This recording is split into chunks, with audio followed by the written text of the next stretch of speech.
Aizawl Greater Water Supply Phase 3 Treatment Plant ani Ramnot section PC Aizawl kan vena kan ena ang huna ka sa pangvela ni yan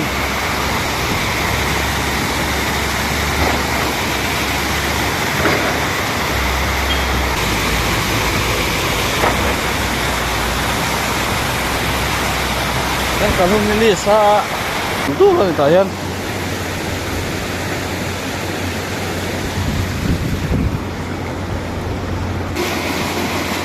cermai na nakit film na muna ni hehe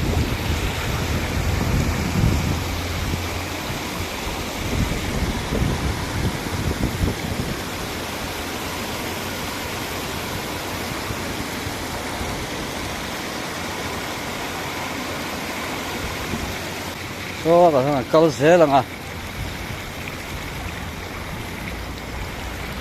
yan hay aron re duak mai helai chu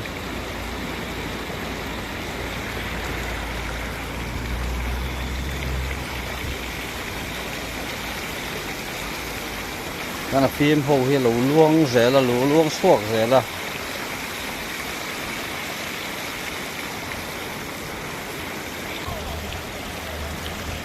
so kan siente ang siang turen kalau nasa men ni po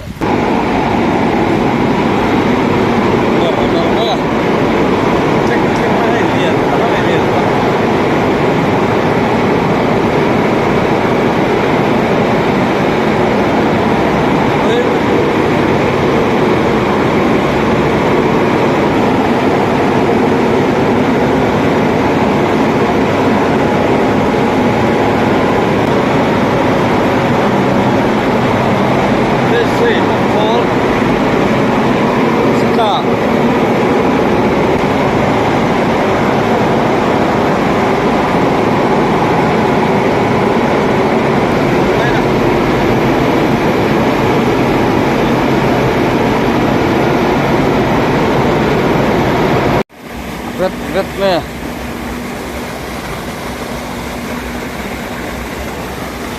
ram not section te min suaya a thok te kan tan hun kan mu lo lawin min suaya ni a chunga kan lom khop mai kumri tak tak kan thok to a hun la phulo kan tam khop mai a ne kan so puin kan tangkai puin kan khria ko om sa bo mai a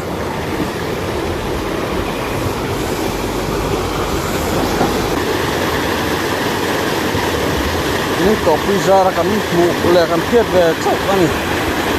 hian na kata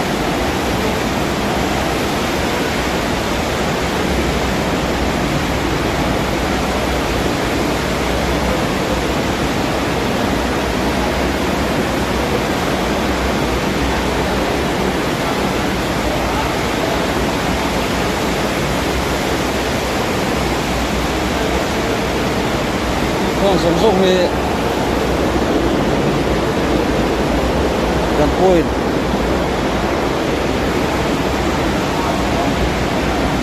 cho nên mình nói là mình tuổi nó lại mình sẽ tiêu đủ vào những cái mùa nó đủ sao về sâu rồi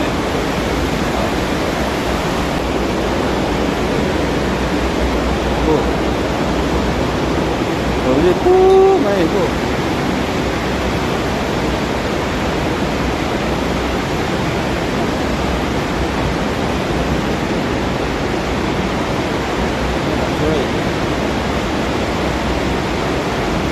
là sao mà không lên này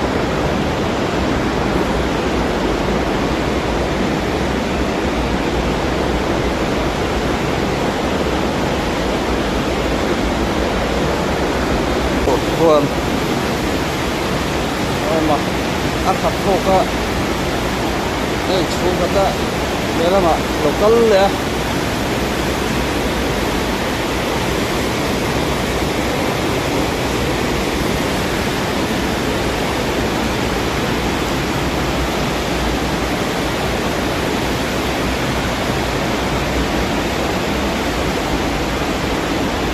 หุ่นโครวมปุ๊บไป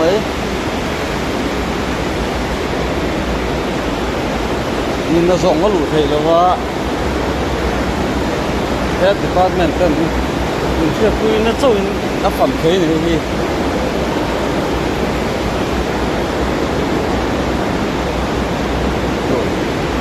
tôi đuối mà mấy này